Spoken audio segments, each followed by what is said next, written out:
Welcome to the Real Board Loft. I'm Forman, and today we will be reviewing the Vernor Barracuda. We've got Jason Forrest with us. Jason Forrest works with us here at Watermen's Retreat, so if you ever want to come surfing with us in Cape Hatteras and get a chance to surf all these awesome waves that we get to surf, Jason's probably going to be the guy that picks up the phone and gets you set up in the penthouse and gets you tuned into all the good sessions. So this is a great way for you to meet him because not only are you going to see what he thinks about this board, but you also get to see a little bit of the surfing we've had while we've had this thing under our feet. So to talk a little bit about the Barracuda and what David Vernor was trying to accomplish with this board, he was trying to blend a high performance shortboard, so something like the Vernor Chef, with a modern performance fish. So if you look at this board, it's got a lot of the attributes and design characteristics of a modern shortboard. I think the most obvious is the thin tail, and then also the down rails on the board, like having the rail come all the way down.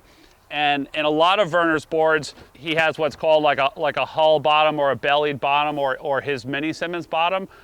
This board does not have that bottom. This board has a double concave, a noticeable double concave to a V out the back. So trying to get that, high performance shortboard feel, but having the paddle ability and the paddle speed, the wave catching ability of a fish, and then also the glide of a fish to basically widen the range of that shortboard and kind of take it either into some conditions that a shortboard wouldn't work all that well in, or for surfers that just want to have a little bit easier to surf boards. So Jason, take it away. Let us know what you thought about the Vernor Barracuda.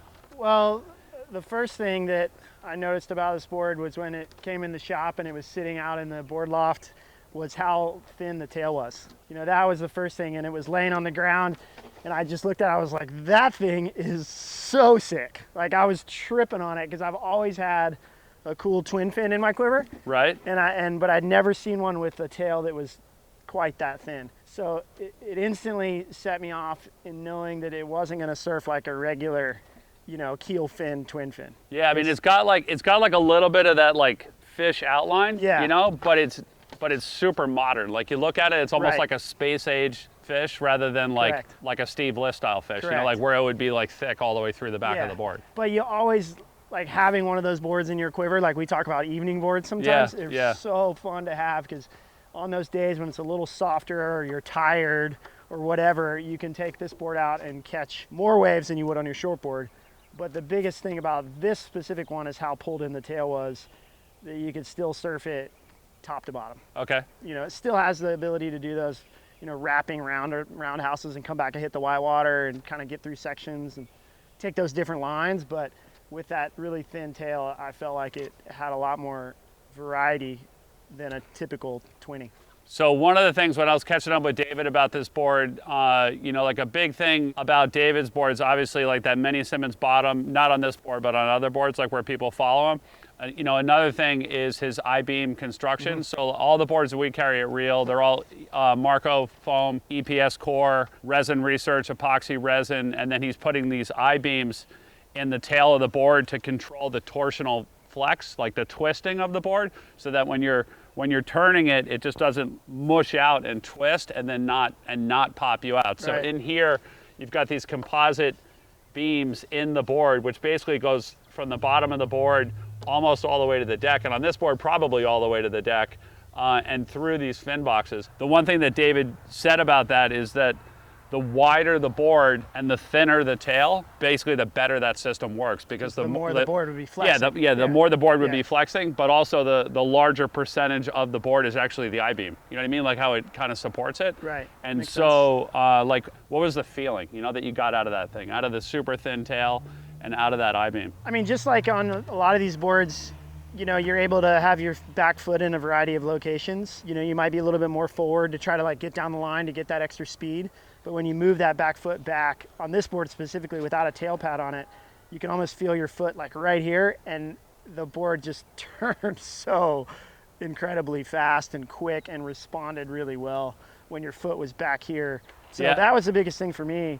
I've never ridden a board that rode quite like that in this shape. So one of the things that David always recommends is on the I-beam boards to run them with vector fins, so the vector foil fins, specifically on the quads. The more he's using the quads, like on this board and some of his other shapes, like the more he's finding it less, a lot of times less size dependent on the fins, unless you're super, super heavy or super, super light.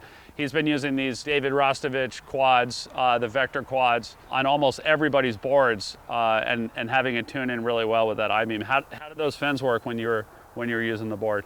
They felt great. I mean, overall the board felt great. I did ride it with the bigger keel fins one day, just because those are the only fins I could get my hands on, and it definitely did not feel as good with those fins as when it did with these. Just a twin fin? No, it was the big raked out, I forget. Like a controller or something like that? Yeah, it was a bigger, a larger fin, and it felt like it had the drive, but it didn't come off the top as easily. That was a session at the lighthouse, like the first time I ever rode the board. But these fins definitely felt good. They were just feel traditional and modern, and reacted well. I'm not that technical, I guess, in relation to fins. Jason doesn't have to be technical because he can actually surf really good. The board just felt good, it just was fun in the right conditions. I did take it out in some wrong conditions. Right. So let's talk about right conditions, and let's talk about wrong conditions. So like, what's the smallest wave that this board worked in well, and what's the biggest wave that this board worked in well, given like some description of that wave? I haven't had this board in any waves that were any bigger than this. Okay. And since I've had this board, if it's been bigger than that, I've been riding other boards. Okay. But when I first got my hands on this board, I was really excited to ride it. And it was one of those shore break sessions, and the waves were about this big and just completely underneath, sucking out. And my thought was, when I pulled it out of my car, I was like, I'm gonna be able to chip in and like kind of chip shot in and get into one of those. Not the case. Didn't work. Wrong board, wrong conditions. Totally ruined the session for myself. Got some heckling from some friends, like, what are you doing? What are you doing? So it's not made for like dredging, off the takeoff dredging waves. If you could chip shot in, like paddle into a little slopier and then get in on a barrel, like for sure. I've gotten a couple little tuck-in barrels on this thing. Definitely, it handles a steeper wave, but there's just no rocker. And the wide nose too, to catch. And to get that really critical drop. It can't do that. So what about like on the small end? Like, what's the smallest surf that you've like had fun on this board? Yeah, I rode it one day just right over here on a lunch break. It was probably that big, somewhere in the waist high range. And it was kind of light and crumbly on shore, but there was like power in the swell. It wasn't like a weak swell. And it really reminded me of like a California wave, where it was like you caught it and just kind of were able to get through and, float her over some sections and do a turn, and then the wave was over. But I was like, wow, okay. That slopier wave, but with the sections, is where I found this board to really work the best. Excel. Because it draws a slightly different line and picks up speed and gets through those sections. So Jason, you surf a lot of shortboards pretty regularly. So let's compare like this board to, let's say, like your Slater FRK. Like, because David's blending a shortboard with a fish, like what does that added fish component give you in this board, like compared to your FRK? Like, why would you switch from one to the other? A board like this, I've always had a board like this in my quiver for either of those days when it's a little slopier or you're tired. With that added foam under the chest and up here, it gives you a little bit more wave catching ability. When you've been surfing all day, or you're on a surf trip and you've been surfing for 4 days, and it's day 5 and you just want to surf more. But you don't quite have the gusto to get out there and get mental on your shortboard. How about did you notice it to be easier to catch waves, or like the glide, like across flat spots? 100%. Okay. Yeah. I mean, having all this foam up here underneath your chest, there's so much paddle power up here, and that it gets into waves really easy, and is just easier to surf. And easier to go fast than a normal shortboard. Definitely. So Jason, that's a good thing that you point out. Like, like if you're traveling and another board, breaks or whatever, and that thing jumps in, let's talk about durability. Because that's another thing that people follow Vernor for is just the durability and the longevity of the product, like how long the thing actually, it performs really well when you get it, which a lot of other boards do. Right. But the big complaint in the surfing world is that the surfboards fall apart too quick. Like they're awesome, and then like a month later they look like they got run over by a car. Right. You know, the one thing. Well, actually, shoot, just talk about it because Yeah. you've been on it. Yeah, I mean, this board, you know, came into the shop, we saw it. Craig had it first. Yeah. You know, Craig took it to Nicaragua, surfed it for like a week in Nicaragua, brought it back. Jeffrey got it for a while, and then it made its way to me. And I mean, this thing's been surfed a lot since like last October. That's a lot of sessions in November, December, January, come on, February, let's not do math March, here. Nobody wants to do April. math. It's like 6 months. 6 months. Yeah. And look at this thing. I mean, it barely has any heel or toe dings. And then back here where the tail is super thin, where you'd think it'd be just crushed, there's very little heel and toe dings.